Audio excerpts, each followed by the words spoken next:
বাবা সাহেব আম্বেদকর এডুকেশন ইউনিভার্সিটির আন্ডারে যে বিএড কলেজগুলি আছে, ফরম্যাট অনুযায়ী আজকে আপনাদের বিএড কোর্স নিয়ে আলোচনা করছি। তার আগে বলি, আমার বিএডের semester 1, semester 2, semester 3, semester 4 practicum বই আছে। সেই প্র্যাকটিকাম বইগুলি আপনারা অবশ্যই কলেজটির থেকে পেয়ে যাবেন। তার সঙ্গে বলি, আপনারা অনেকেই ভিডিওর পিডিএফ নিতে চান, তাদের ক্ষেত্রে বলি, এই ভিডিওটির পিডিএফ ফাইল ডেসক্রিপশান বক্সে দেওয়া রয়েছে।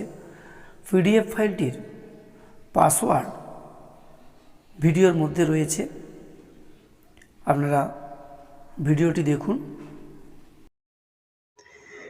বিএডের course 1.2.3 general paper second semester একটি মাইক্রো টিচিং স্কিল নিয়ে আলোচনা করছি। স্কিলটা হচ্ছে ব্যাখ্যাকরণের দক্ষতা।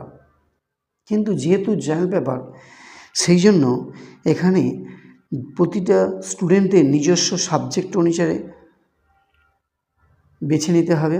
যেমন বিষয় রাষ্ট্রবিজ্ঞান, একক হচ্ছে ভারতীয় নাগরিকদের সাংবিধানিক অধিকার ও কর্তব্যসমূহ, শ্রেণী একাদশ, সময় হচ্ছে 8 মিনিট, ছাত্র সংখ্যা 10 জন, শিক্ষক ও শিক্ষার্থী, তারিখ। এখানে ব্যাখ্যাকরণের দক্ষতার 3টি রোতে ভাগ করা হয়েছে: উপাদান, পদ্ধতিগত বিশদীকরণ, উদাহরণ, সহযোগী ব্যাখ্যা।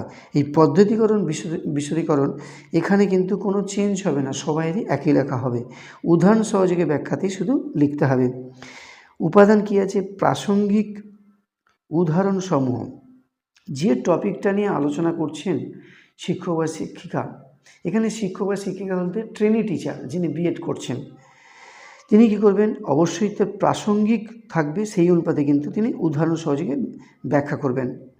তারপরে থাকছে দ্বিতীয় উপাদান, বিষয়বস্তুর স্বচ্ছ ধারণা, এবং যেই বিষয়বস্তুটা নিয়ে উনি আলোচনা করবেন সেটা অবশ্যই স্বচ্ছভাবে ধারণা থাকতে হবে। তারপরে থাকছে 3 নম্বর উপাদান, সহজ সরল ব্যাখ্যা, এবং তিনি ওই যে টপিকটা নিয়ে আলোচনা করছেন সেটা অবশ্যই সহজ সরলভাবে তিনি ব্যাখ্যা আকারে বুঝাবেন। 4 নম্বর, মিথস্ক্রিয়ামূলক আলাপ আলোচনা। এখানে অবশ্যই বাস্তবের সঙ্গে রিলেটেড করে তিনি আলাপ আলোচনা করবেন। তারপরে হচ্ছে বিষয়বস্তুর সঙ্গে আন্তঃসম্পর্ক।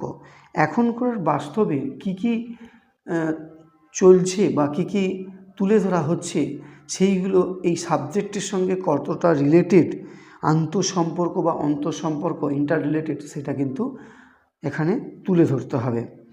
তারপরে শেষে এই ব্যাখ্যাকরণের দক্ষতা অনুযায়ী প্রথম পর্যবেক্ষকের মতামত এবং দ্বিতীয় পর্যবেক্ষকের মতামত তুলে ধরতে হবে, এবং প্রথম পর্যবেক্ষক সিগনেচার করবে, দ্বিতীয় পর্যবেক্ষক সিগনেচার করবে। এখানেই মাইক্রো টিচিং পলিটিক্যাল সায়েন্সের সমাপ্ত করলাম।